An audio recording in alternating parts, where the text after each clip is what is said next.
Assalamu alaikum wa rahmatullahi wa barakatuh. Welcome to a new episode of the Somali Circle podcast. Today, I'm here in London with Imam. Imam, thank you for being here. Imam is one of the founders of Shopee Monkey, not ecom, but a platform competing with the biggest Shopify. We'd love to delve in more into what you do, how you get there, everything from your entrepreneurial journey and inspire the next generation and also inspiring entrepreneurs, inshallah ta'ala. First of all, Iman, thank you. Thank you for being here. It's a pleasure. Also, thank you for being one of the panel lit during our event in London. It means a lot to have you also as a podcast guest. Thank you so much for having me. I'm really excited to do this podcast. Amazing. I think she's also the first woman we Yes. interviewed. Yeah. Finally, alhamdulillah. And the Alhamdulillah. interesting thing, we talked a lot, we had brunch together. And one thing that comes up a lot is that you're most of the time the first at something. You're the most of the time the only woman in the room. I think it's a powerful place to start. Like where should we go to understand why you do what you do? I think you'd have to literally go all the way back to my childhood. I'm like the first daughter. I'm the first in many, first granddaughter, first daughter. Like I think that I just grew up in a space where I was the first. So I wasn't really too scared because I was like, oh, I was the first in the majority of the things. And as I grew up, I kind of realized that I was put in quite a lot of uncomfortable situations, whether that was moving from the Netherlands to here, like really early on, or, helping mum with a lot of things, or learning a completely new language, a completely new system. So I don't know, I kind of just got comfortable with the uncomfortable. Like I just felt like I was constantly like uncomfortable things. And then I was like, oh, do you know what? This is just, I guess, part of life. Yeah, that's I think that's what is the truth and how I kind of got comfortable with the uncomfortable. For someone we're the same age, for someone that young and that already achieved so many different things, you had your own 7-figure fashion brand. You are competing with Shopify now, one of the biggest web platforms in the world. You're a mom, which is like another business. It really is. So how do you balance everything? Yeah, how do you balance everything? So I literally just recorded a video about this actually, but I was saying how the way I view my life is in 1/3. I think there's this misconception where people think that your life is all the time in one state of or one mood.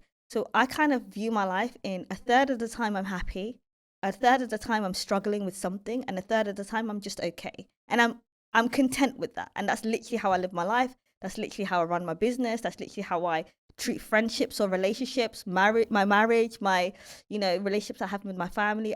That's just how I see it. I just think that if you are able to put those three kind of emotions and feelings into like a bucket, you're kind of a lot more content, because I think a lot of people seek 100% happiness, or they're like, why am I in this pit? But nothing lasts forever. You just have to remember that your life is kind of like that. You might be 3 months of struggle, and then 3 months you're like, oh, this is really good, and then 3 months you're like, oh, my life is a bit boring, or it's kind of stagnant, or the same thing is happening, I need a change. But if you get comfortable with that, you'll be a lot happier. Love it. Yeah. The rule of 1/3. The rule of 1/3. Yeah. So let's start with your founder story. The first years of your career, you worked in Silicon Valley, right? No, so yeah, I actually started. If I go all the way back to the beginning, I actually worked at a glasses shop called Specsavers here in the UK, and it's like just like you sell glasses, yeah. And I started my sales journey, quote unquote sales journey there. I was 15 years old. They hired me right out the bat. I remember walking in. You remember? Yeah, I don't know if you guys did. You did. Wow, tell me. But I used to, please, I used to know. like print out my CVs, like CV, like your to find jobs, like you put like your job specs there, and I used to go around and give it to people and give my CVs to people. And in year 10, when I was about 14, we had to do work experience, and the work experience for 2 weeks, I was like, oh, I want to do work experience, was at the glasses shop. And then I just was going around giving my like program to like all these different shops. And then when I was 15, they loved me so much. They're like, we want to hire you. Like, we want to hire you full time. And then here in the UK, you have to have this thing called the national insurance number before you can work when you're 16. So they're like, as soon as it comes in, the director just fell in love with me because I was just apparently a natural at selling glasses to people. So I'd go out and I'd speak to people, and, you know, I wasn't like really scared. And that's, I think, where I genuinely fell in love with like that concept of selling, because it felt so natural to me. And then I went off to uni. And then I went off to college. I did like maths, physics, and art. And in the Somali community, there's like this battle between being creative and being academic. And I struggled with that my whole life, because at college, when I was choosing like the subjects, my majors like to have, I did mathematics, physics, because Hoy and Abbo, like, you're really good at it, you have to do it. And then I did like art, like graphic designs and stuff like that, because I love being creative. And they're like, what's this? Like, you can't do this. This is not like a career path. What do you mean you're going to become like a graphic designer? And I just used to love Photoshop. I was really good at drawing. I was really good at all of that stuff. So when I went to university, my degree, I was like, what can I do that's creative and also like gonna appease my parents? So I studied architecture, which is like the perfect in between for like the parents to be like, oh, you can do architecture and you can do you can be artistic, and you can also be technically, it's like respected, somewhat respected in our culture. So I did that for a while. I finished my degree. I went to Singapore. I lived out in Singapore for a little while. I worked under an architect as an assistant, and I enjoyed it, but I just knew that it just at the time wasn't creative enough for me. I knew that it didn't earn a lot of money. I knew that I wanted to do something for myself, so I wasn't like 100% for it. And then I don't want to fast forward, but then I fast forwarded, came here, and then I was looking for jobs, and then I went into sales. And then coincidentally, the first job that I went into was in an American company. I started off in Boston, America, and I used to travel back and forth to Boston, Massachusetts. I visited all the universities like Harvard and stuff like that was in Boston. And then I was just super inspired by the American culture and what they were like and all this other stuff. So my whole sales career in then started Silicon Valley. So then I worked for another company, and they were all based in San Francisco, in America, by Silicon Valley. And that's how I got into my sales career. Yeah. And how did you how did you get into the Silicon Valley aspect? I understand, like, you were already networking, you were going to Boston, going to Harvard. But what was how did you land your first job there? Oh, so the first job for a company called TurboTax Intuit. It's used by like 80% of American people, is how they do their taxes. And it's right in the middle of San Francisco, Silicon Valley. And I interviewed with them here in the UK. They have a branch here in the UK, and then they a lot of the times, I don't know if it's the same in like the Netherlands. A lot of the time they'll have a space here, and then they'll have one in America. So you go back and forth, like traveling back and forth there. So that's the first, I guess, introduction into the space of working in San Francisco, which is where Silicon Valley is, and into Silicon Valley, and speaking to CEOs, running into different entrepreneurs, startup companies, and stuff like that. Yeah, I was about 10 years ago, maybe 24 or something like this, when I first started. How was that though? Because as a young Somali woman moving to a different country to work, that's sounds very challenging. Do you know what? Because I didn't permanently move and I was there in incremental times, it was still technically like you're there for like 2 months or 3 months and you go back and forth. I don't know. I think it was a little bit scary, but I think as Somali people in general, we're very nomadic. I think we can adjust quite quickly to like different environments. Alhamdulillah, for me anyway, like it was a challenge. The most challenging thing was like obviously understanding a different culture, but because it's very similar to the English culture, it's just like England but on, I guess, steroids, because it's like everything is just massive and big and a lot of it. So it was a little bit scary putting yourself out there. And my personality then was very different to what I am very now. I was super shy. I was, as much as I was like good at like sales and stuff like that, I was like, I wouldn't speak to a new person. I'd keep myself to myself. Like the first month, I'll literally be in my apartment by myself 24/7 because I'm like, I'm not going out to meet new people. Like I'm not doing anything. So it was a little bit scary, but I don't know. I kind of like, I think I was used to the uncomfortability. It's a little bit of, it's funny because I think that there's a little bit of quote unquote, you know, when you get used to a feeling, even if it's like pain, let's say you have like a knee pain, after 10 years, you're like, you still get the knee pain, but you get used to it. So I don't know if it's a good thing that uncomfortability makes me more comfortable or if it's a bad thing, but I kind of like seek that out a little bit. Yeah. I think that's a key aspect as an entrepreneur. Yeah. You need to continuously improve yourself. And you only improve yourself if you do the uncomfortable. Yeah. A lot of entrepreneurs tend to stay in their comfort zone, and you have to accept it to achieve the things that you want to achieve. Yeah, correct. You want to be in the places you are if you don't speak to the new people, right? It's true. I completely agree. That's exactly how I feel like I lived my life. As I was getting older, I was getting a lot more comfortable. But yeah, like I think that, as you mentioned earlier, the only thing that was a little bit more uncomfortable is sales, very male dominated. Engineering, very male dominated. So most of the fields in tech that I worked at was so male dominated.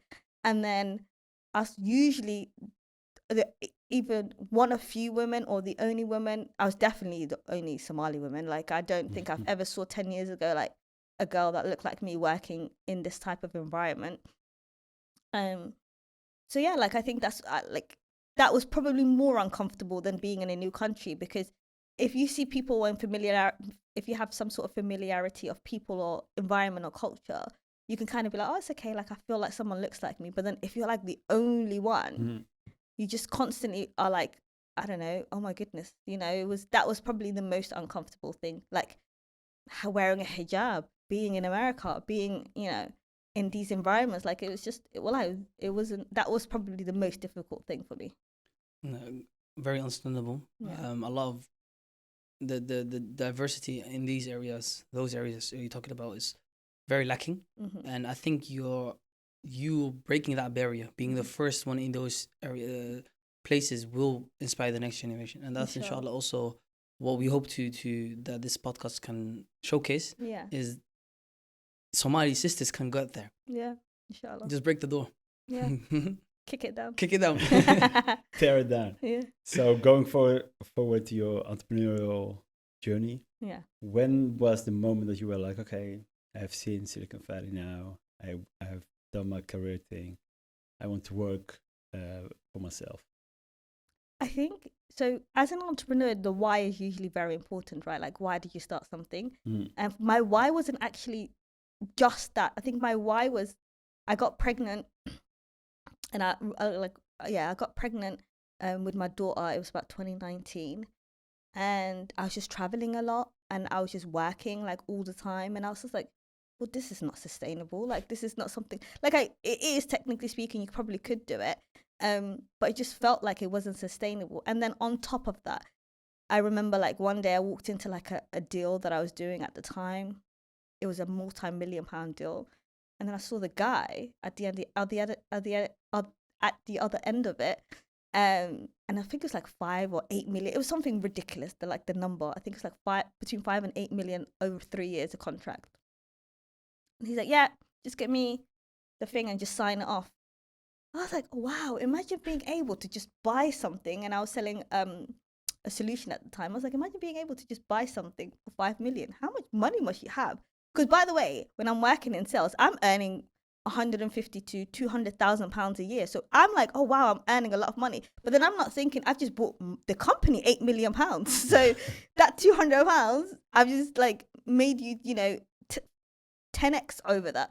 So that's, I think, that made me a little bit of an eye opener, because I'm like, I want to be that guy sitting on the other side, being able to close that type of deals and have enough money like to be able to give back or do whatever it is, because I at the time didn't think it was possible. Even a lot of girls probably sitting now, they probably don't think it's possible to earn 200,000 in a job. I'm like 26 years old earning like 100, 150, 200,000 pounds, which is a lot of money. So yeah, so I think when you're in sales as well, you get this motivation for money because you're always chasing the next sale. You're always chasing the next thing. You're like, how can I get another sale? How can I make another deal? So that to me was like my eye-opening part to wanting to quote unquote try to do my own thing. And I also had quite a lot of disposable income, so I was like, oh, like, you know, I don't have any kids. At the time I was married. Well, I'm still married, but at the time, like, I'm married, I don't have any kids.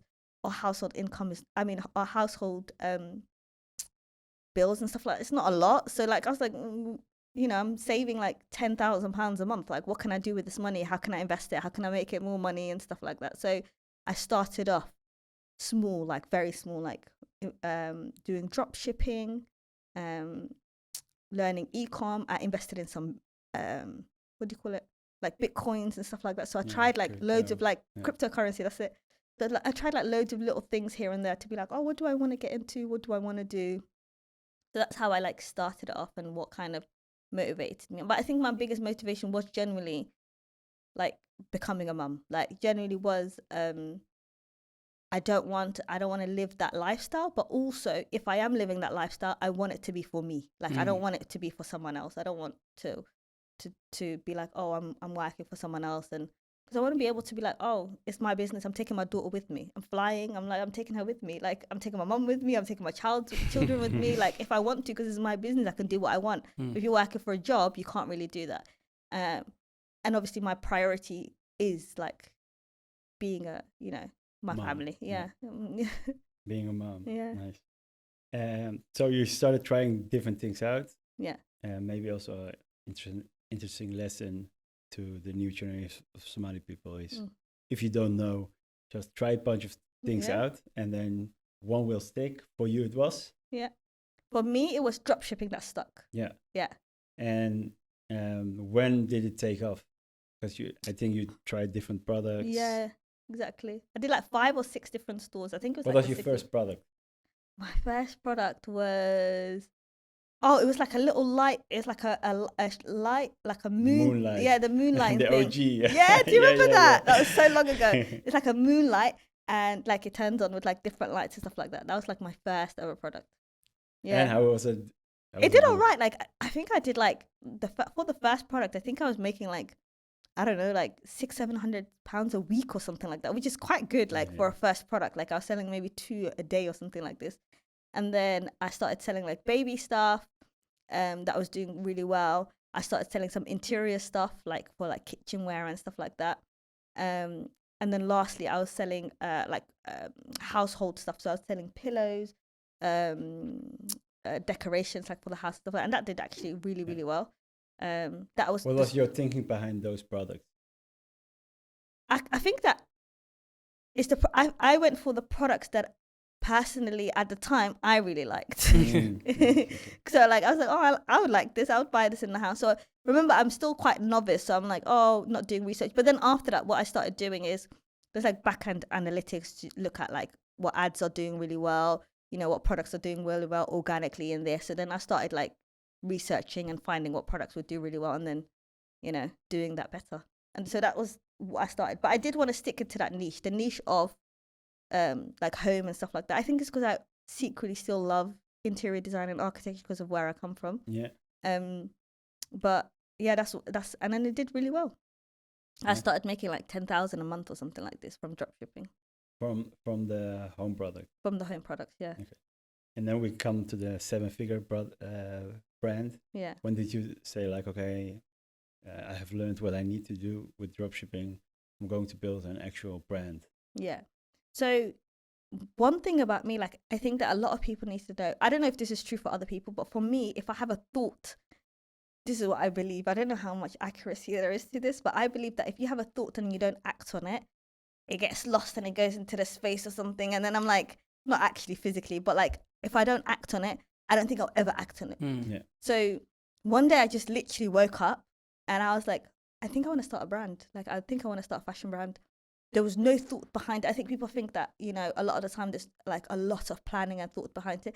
For me, if I have between 40 to 50% of something ready, I'm like, okay, cool, yeah, I'm ready to start. I'm going to test it out. Let's see if it works. I have nothing to lose. So I spent maybe a week, not even a week, like maybe a week researching what I want to do, what I want to sell. And then I came across this Okay, so I want to break this down for me. Okay, down cool. for people. Yeah. So you started researching for a week. Yeah. It's still a week, so let's break down the week. Where do you start? So I did product market research, like seeing what is in the product to fit. So I knew I wanted to start a fashion brand. I just didn't know what clothes or things that I wanted to sell. And I knew I wanted to sell women's fashion because I'm a woman. I don't know about men's fashion. So I was like, not that should discourage anyone. If you do want to sell men's fashion, go for it. But yeah, so I wanted to sell women's stuff. And then it was in the middle of COVID. So I was like, what am I wearing right now? A lot of loungewear, tracksuits, like lounge jumpsuits, like, one pieces that I just wear, stuff like that. So I was like, oh, this is what I'm wearing at the house. So this is something that could be quite transferable inside the house and outside the house. So I wanted something that I was like, oh, that's comfortable. So I was just looking into lots of that, looking at my competitors, what they're selling, what price they're selling at, what the market is looking like, looking at Google Analytics, Instagram, TikTok, like just everywhere, Pinterest, just lots of information. My room at the time looked crazy. I just had post-it notes everywhere. I had mood boards everywhere, cutouts of things everywhere. Like it looked like a madhouse. Oh, Sherlock Holmes. Literally. For products, yeah. had like the little lines. I'm joking, it didn't have that, but it had. But it just looked like a lot of things that was just everywhere at the time. And then did product market research. I did price research. I did software research. I looked at all the different softwares at the time. I went with Shopify at the end, but I looked at like Wix, WordPress, Squarespace, WooCommerce. There's loads of softwares that you can use. Yeah. And then luckily they don't have to look at it. We will come to a better solution for Shopify. Yeah, Shopify. But they don't have to look at that. They don't have to look at that. Yeah, we don't look at those ones. Yeah. And then lastly, which is what really changed, I came across during my research this lady. Her name is Emma Grede.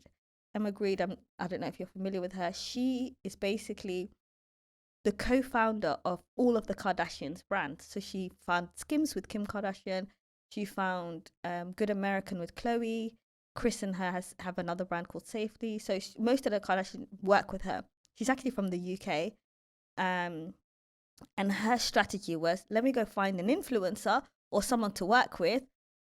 I will do all their strategy and things like that, and like the business plan and operations. And then I have an audience big enough. So she obviously went with the biggest one, which is like the Kardashians, which have a huge presence in America. And then she partnered up with them. I was like, oh, maybe I could do something like that here. So what did I do? I emailed a bunch of influencers. I said, who's the biggest influencers in the UK that I want to work with? I went around and I emailed a bunch of influencers.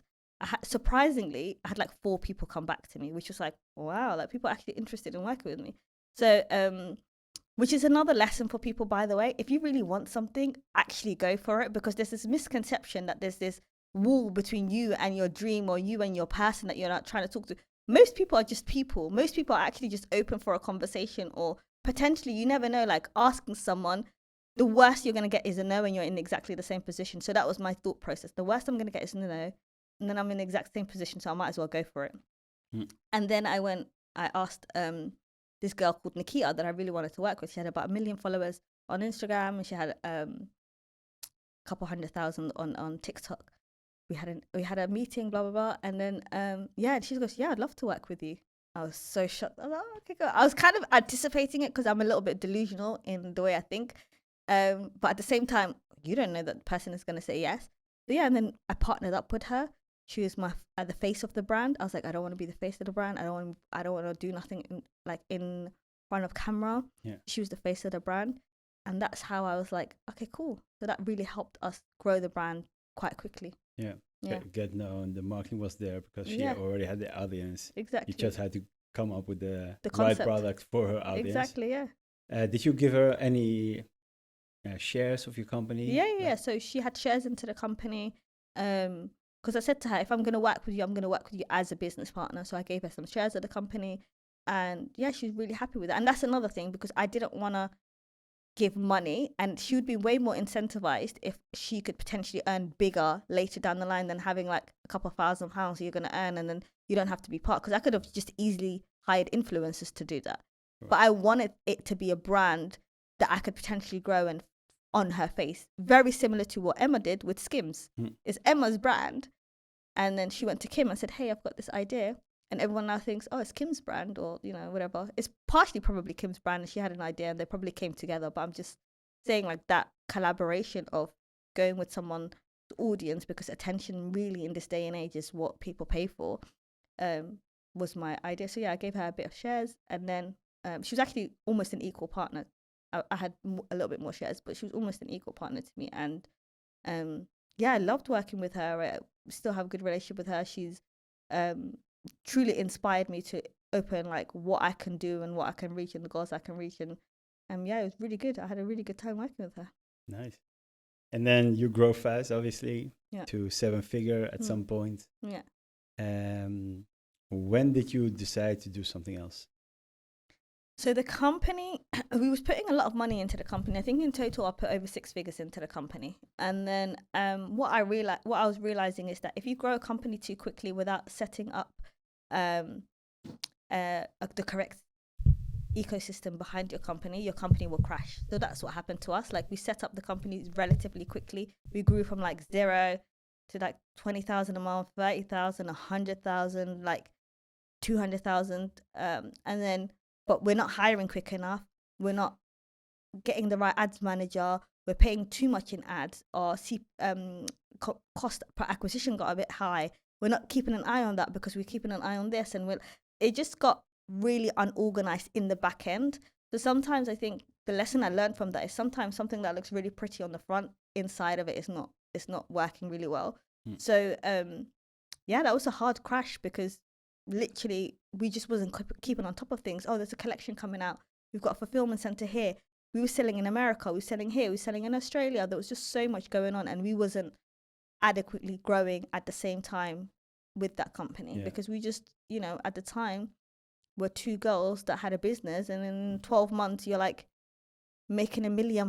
Like, what? How do you, like, you know, what do you do? Who's the right mentors? And then I got like really good mentors to help me for like my next businesses and stuff. But yeah, it was really a hard crash. Yeah. Good lesson though. I like the lesson. But how did you deal with that? Because I can only imagine growing a business where you put so much effort and energy inside of it, see it crash. And could you explain more about the crash? What do you mean by that? Did it just abruptly stop, or? No, we just ended up liquidating the company. So we ended up just, you know, selling the parts and then just liquidating the company, paying off who we can pay off, and then just close the company down. So that's what happened. But the feeling of losing a company like that, how do you deal with that? Did you have an echo debt? I think they call them. Sorry? Echo debt, ego debt. Yeah. Sorry. So because you were this big shot running a million company and the crash. Yeah. Do you know what, though? Alhamdulillah, like, we've got our deen in it. So wallahi billahi, it wasn't really that difficult for me. I'm not gonna lie to you. It was hard, don't get me wrong. It felt like this is difficult. Like, emotionally, I was like, oh, this is a bit sad. Like, I had a few days, maybe 2-3 days where I was like, oh, this is like, what am I gonna do? But subhanallah, I prayed my salat, I prayed my tahajjud, I always ask this ilahi the same thing. If something is not good for me, keep it away from me. I don't want it. If that's not meant for me, it's not meant for me. So I don't know, like, I feel like the deen really helped me. I've got a fantastic husband, I've got fantastic parents, I've got sisters, people around me really helped me. So even though emotionally it is difficult, the failure wasn't even as hard as me thinking, what am I going to do next? That was probably like the thing that I was like, what am I going to do next? What are people going to think of me? How am I going to like go in front of these people and say this? So it happening was less scary than the thought of having to speak on it, the thought of figuring out what I'm going to do for my life, because I did this for like 3 or 4 years now and genuinely thought that this was it. Like, this is how I'm going to live my life, and I'm going to grow, and it's going to be £1 million and potentially sell it and just live a good life. So yeah, I think that, yeah, it's a hard lesson. It's a good lesson though, but it was a hard lesson. Yeah, most hard lessons are good lessons. Yeah. Obviously. How okay, so when did you decide, like, hey, it's time for my next company? Like, pretty quick after I started thinking, well, the other option was, so because I had that company, I had quite a lot of exposure to people. So I had a lot of people contacting me wanting to start companies or invest in me. They're like, are you starting anything? Do you want to do another clothing brand? We'll fund it for you. You've got the right strategy. You know what you're doing. So initially I was like, oh, maybe I'm going to do another clothing brand. Like maybe I'm going to just grow this again. I know the what not to do now. I know the strategy. I know how I could potentially grow it. So maybe that was my initial idea. So I was looking into that for maybe a few weeks. And then I had a conversation with one of my mentors, and I was like talking to him, and I was saying to him like, I don't know what I want to do. I feel like I'm a little bit at a standstill. And the thing that he kept saying to me which was so weird. He goes, write down everything that you enjoyed and everything that you didn't enjoy and the whole story. And at the time I was like, why is he asking me to write? And he's like, I don't care if it's 300 pages, like write like in detail, like what did you enjoy? What didn't you enjoy? How didn't you enjoy? What would you do if there was no money problems, if there was no time concept, like what is it that you would love to do? Where would you want to work? Just like think really, really big. And truly I thought it was just a stupid exercise. I was literally like, oh, but you know, he's led me right this so far, so whatever. And then he's like, think all the way back. So I thought about like all the things that I've done, worked in tech, done this. And I was like, oh, I really want to be able to give back to the community in a really big way. So for a little while, I actually had another social media page where I'd literally make money and I'll take like £1,000 out and I'll just give it out to people and record videos. And it did really well. And I was like, oh, this feels really good. And then I was like, well, I want to do this at a bigger scale. But in order for me to do it at a bigger scale, I have to do something at a bigger scale. So that's when I started thinking about going into tech, and then was like, well, I know about tech, but I'm not, a technical founder. So I need to find a co-founder that is technical, and then kind of think about an idea of how we can work together. So I spoke to a couple of people, and they're like, well, what have you done the past couple of years? And I was like, well, I've done e-commerce. And then he goes, oh, all right, cool. And I was like, he goes, so what would you change? And then I was like, well, the e-com platforms we can potentially compete with, because the platforms that people are currently using, that was at the time the most irritating thing. As a small business, I was like, what can we improve? What can we do? And that's how I came to the idea of, Shop a Monkey and getting into tech. I shorten it for you, but it was like very long, like about 2-3 months of me thinking about it. yeah. So the idea in general, just for people to understand, is you as a small business were you were on Shopify and you dealt with some issues relating to cost of Shopify. Yeah. And you're like, if I'm facing this problem, more people will probably face the same. Absolutely. And I wasn't just on Shopify, because I was doing I wasn't just on Shopify. I was also on Squarespace. I've also used Wix. I've also used WordPress for different ventures that I was doing. And I'll run into like similar issues, like, oh, I want a booking system because I was doing consulting with Squarespace. It's an additional £28 a month, plus the other £28 a month. And then I'd go on Wix and I'm like, well, they don't have this feature. And Shopify, I was like, you can use Shopify to sell products. But then what if I'm a salon, or what if I want to sell products, but I also potentially want to make booking? Oh, you need 2 different integrations. And I was like, there's no way. And I really did search for a very long time to be like, there's no way that there's not one platform that does this and it's not charging me £300 a month for a small business. And it just didn't exist. So it was, for me personally, like a problem where I was like doing consulting and I wanted to sell some stuff, and I'm like, you couldn't do it on one platform. And every platform that I went on, like Shopify, I was like, oh, let me start a store, pay for the plugin for this, pay for another plugin. I had like this I don't want to say the names, but there's a lot of plugins that I use, maybe 6 or 7 plugins that I used, that I was like genuinely spending an additional £200 every single month just to get the perfect store. If I'm a small business and I want to test something, I don't want to have to spend £200 a month on like a small business. So that's how I was like, let's start working on this. Yeah. Very interesting, very inspiring. But then you found your co-founder, that's a person that's technical, and then you started building a business from the ground up. Yeah. How was that? Very tough. It was very tough because, first of all, I've worked with engineers for like 10 years. Engineers are, Goulet times 10. Like they're such perfectionists. Like they are very ridiculous perfectionists. You're a perfectionist. You guys want everything the way you guys want it, which is fantastic. Yeah, But as a person that likes to sell stuff, we're like, yeah, but do you know how to understand? Like, I'm an engineer. are you? Yeah, So you've got the engineer personality. I'm an engineer. Yeah. So a lot of times, It's worse than me. Oh, is So, it? yeah. Runtahan, like salespeople, like sometimes you guys sell like the biggest thing. Yeah. The moon. You Yeah. sell the moon, and then you give us deliverables. Yeah. Wakana. Yeah. You have to.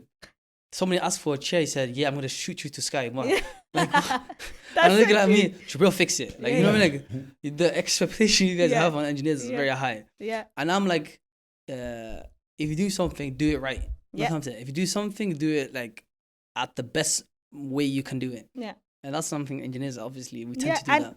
fantastic. Like the engineer, my co-founder, is an absolute genius. Like I don't even like arguing with him because he knows what he's talking about. He's been in the industry. He's built. He's been part of projects that are like huge. You know, worked for Sky. He's worked for NBS in America. He's worked for Alibaba themselves. So he's worked for a lot of companies that are like extremely similar softwares to what we're doing. He worked in compliance in these places as well. So a lot of the times he'll turn around to me and he'll be like, Iman, this is not possible right now, okay? This is going to take 6 months to build. And I'm like, how can we make that in 2 weeks? And he's like, you're crazy. Like, Yeah, standard. Is it possible? Like, so like I was just trying to get, I guess, a product out to test the market. As I said, like I like to test, fail fast. And he's like, do you know what you're trying to do here? Like, you can't just go into the market with this. So it took us 18 months to build. But to his credit, wallahi, I'm so glad because he's done a fantastic job. Him, and he's worked with obviously other developers and stuff like that as well. Fantastic job building the platform. So I'd be like, oh, we need this feature, we need that feature. How can we make it happen? How can we make it better? Obviously, the product managers and the developers would come up with a better solution. And that's how we worked on it. But creating a software, as you know, it's not easy. It's a lot of work, a lot of bugs, a lot of things in the back end. It's just Mother Hanun. Wallah, it's Mother Hanun. It's a lot of it can take a very long time. Understandable. Yeah. How did you deal with 18 months of like someone wants everything done in 2 weeks, want to move fast? Learn patience. I mean, I learned sabr, wallahi. I learned patience. Obviously on the side what I was doing is a lot of projects and things like that, consultancy, working with businesses, working with small brands, big brands, helping them like grow their brands to kind of see specifically in the web development how I can learn, what I can do. So I kept myself busy, but yeah, it was just, you have to be patient. And so you launched your Shopee Monkey and your platform. Do you think you can take you're better than Shopify now? Yeah, I think that generally speaking, we are better than Shopify for small to medium-sized businesses, but not because product on product. I don't want to. Shopify is £100 billion company. If you give me £100 billion, 100% I'm going to be better than Shopify in terms of they have 1,500 developers. Like, you're not competing on that. However, in terms of on par, when you're talking about product to product, we can compete with Shopify. We've got amazing product. You don't need any integration. You have the same capacity. You have your payment gateways, you have analytics, you can look at how many sales you make. There's different graphs, there's reports, there's domains, hosts. We do everything that they do. So you just we just stripped away all the noise, exactly, and got to the essence, exactly, for someone to go from 0 to 1 or from 1 to 10, exactly, and not from 1 to 1,000, but like the first stages of entrepreneurship. Exactly. Yeah. So the product itself, absolutely. We've got 400 people, 500 people using the product. So there's people that are really, it works perfectly fine. There's people making £100,000 a month on the product. So it's like, it works as it should work. And it works really, really well. When I say we can compete with Shopify, we absolutely can compete with Shopify. But I just, I don't like to think of, even when I used to be in sales, sometimes people think there's a better product for you, and that's a better product. If you feel like Shopify is a better product for you, absolutely go to Shopify. With us, what you get with us is you get 100% support. You get 100%, customer support. We build with you. You get customizable things that you will never get with Shopify. And you get a product that works very, very, very well. Same as Shopify would. If you look at the market and if you look at what Shopify has done, fantastic. You know, Shopify is a great company, and I don't want to like downplay what they've done. They're fantastic. They're a really good company. But I believe that we're better for small businesses, because you do not want to be, 100%, if you look at small businesses, you do not want to be on a platform where you don't get the support. You don't want to be on a platform where you're paying £200-300 a month. You don't know what you're doing. You don't know how to build a website. You come to our website, you can pick up the phone and speak to a developer and they can help you build your website. You don't get that at Shopify, you know? Yeah.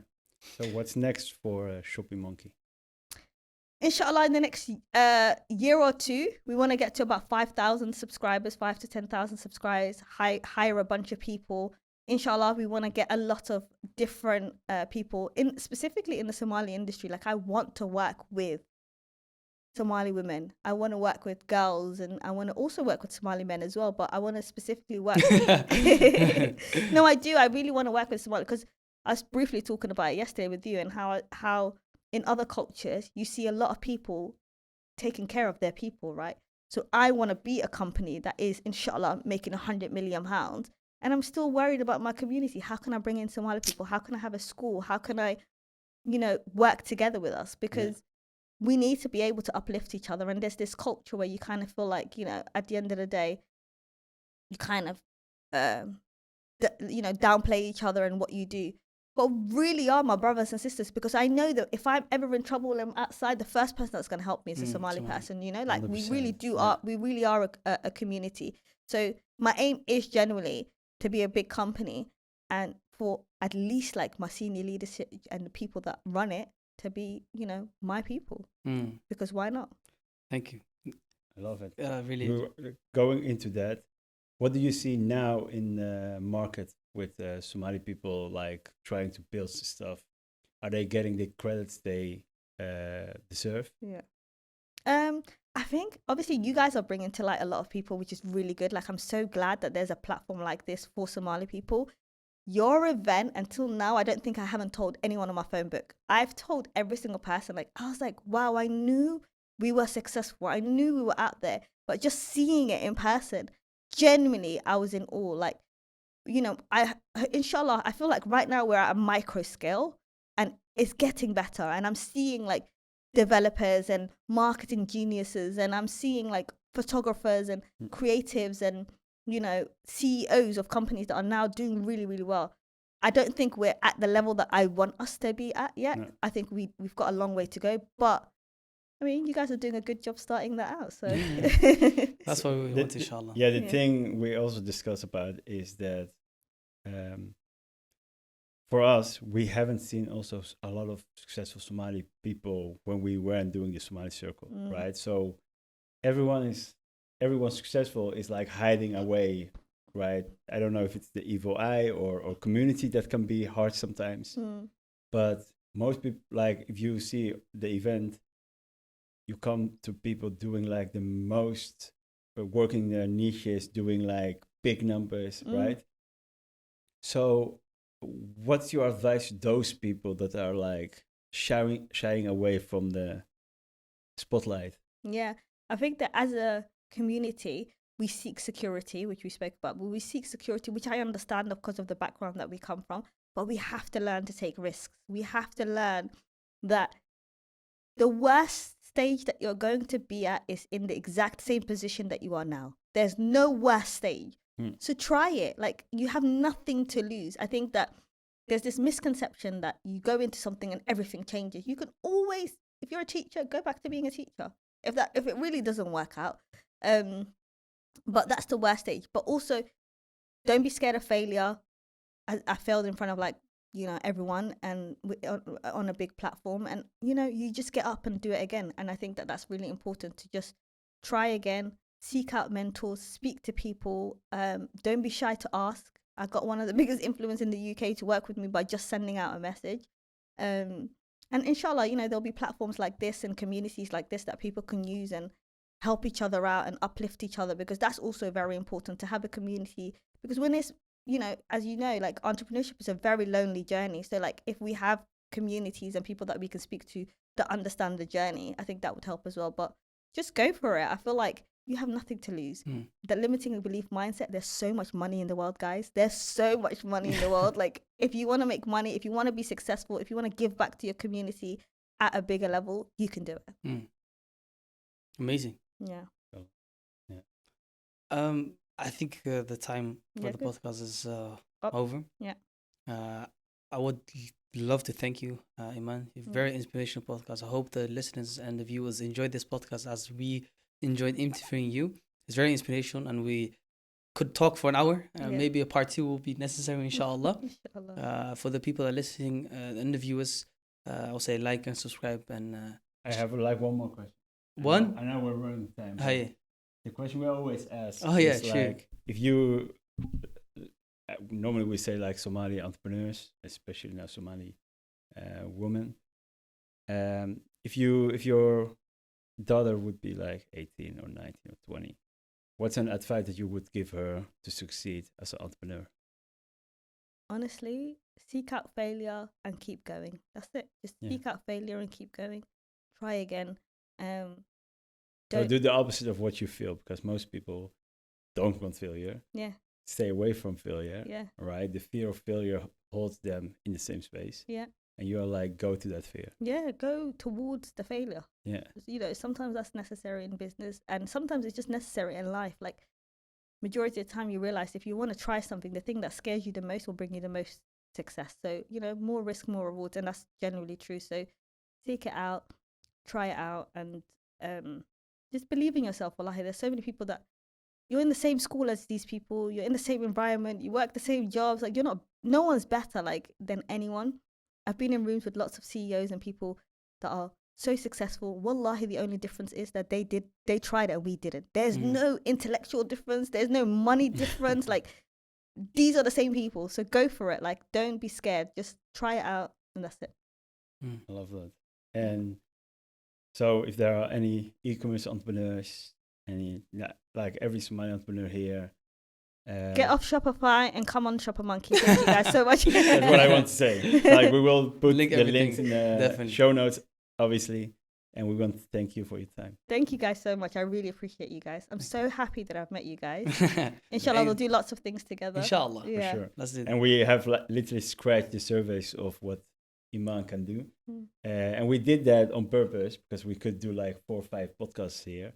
But we want to put all of this knowledge about sales, because we didn't go into like, how do you sell to someone and how do you market? How do you fund your tech startup?